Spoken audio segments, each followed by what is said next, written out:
A number of recent trials for a 4-day work week in the United Kingdom, in particular, have drawn interest from economists and businesses that are seeking to find solutions to, well, what's been a slowdown, we'll put it, in productivity in Britain and other Western economies.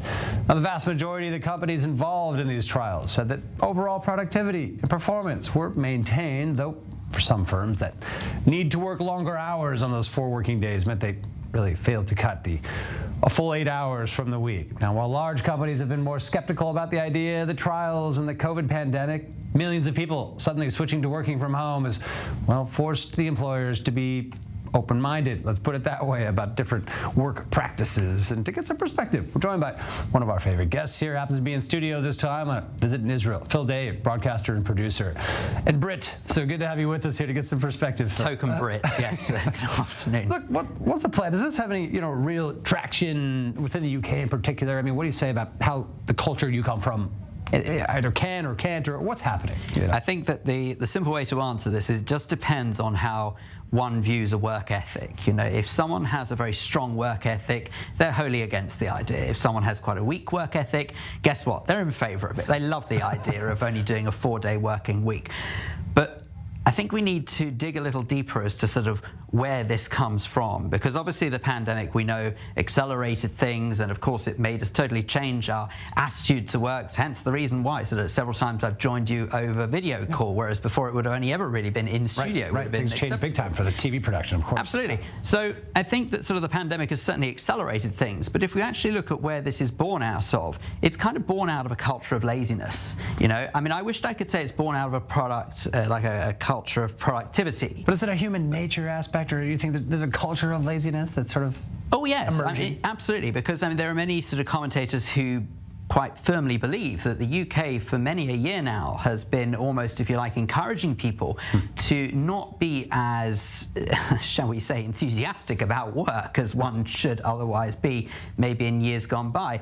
The truth is, if you have a state system that will basically support people no matter what, unfortunately what can happen as a result of that is that people become dependent on it, and they kind of maybe think to themselves, oh, maybe I don't need to work as much as I once used to.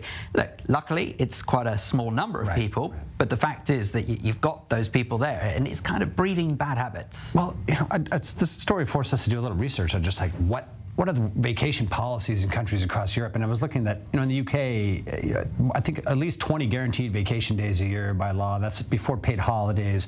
Look, Israelis get 12 at best. There's a real 5-2 grind going on here. Are people in the UK largely happy with the sort of framework around them there, or is there like, what's the sentiment? David, I can hand on heart tell you, people in the UK are never happy. But at the same time, if you look specifically at other countries, as you rightly identify, obviously Israel gets considerably less work holidays. We feel that. The same in America as well. America famously only gets about 2 weeks, I think, leave annual, and that's it. So I don't think that from that perspective the UK has a lot to complain about. But unfortunately, it's kind of a case of sort of you give a little bit and people are going to just take that bit more. And I feel that what's happened in recent years is that sort of the state has been very generous, even though people don't always see it, don't necessarily feel it, but they've been very generous. And as a result of it, now people are starting to kind of maybe just take a little bit of advantage of that generosity. So I do personally have great concerns over the working future of Britain. What's the attitude around, the culture around sick days? Are they acceptable widely? I mean, do people vacation often and a lot? I mean, what's the general feeling? I think that people think they come in very useful, maybe if they've drunk a little too much alcohol the night before, but let us hope that that's not the main reason that people take sick days. No, by and large, I think we're very good. We're very good to employees, and I think that we're also one of the main countries that now appreciates that people don't just need sick days for physical health, but also mental health as well. So I think from that perspective, one has to almost applaud the UK that they do want to look after the workforce in that way. But it's just unfortunate that, like in all cases, you will get some who unfortunately would take advantage of the situation. And I feel like that's sort of probably what rises to the surface when we talk about things such as a 4-day working week. Those of us most eager to pounce on the story and make something out of it. Perhaps, Phil, Dave, thanks for being with us, of course. Good to have you in the studio. Fun topic to dig into. I think at least worth planting the seeds in our minds of what could be possible out there. Phil, good to have you. Thanks for joining.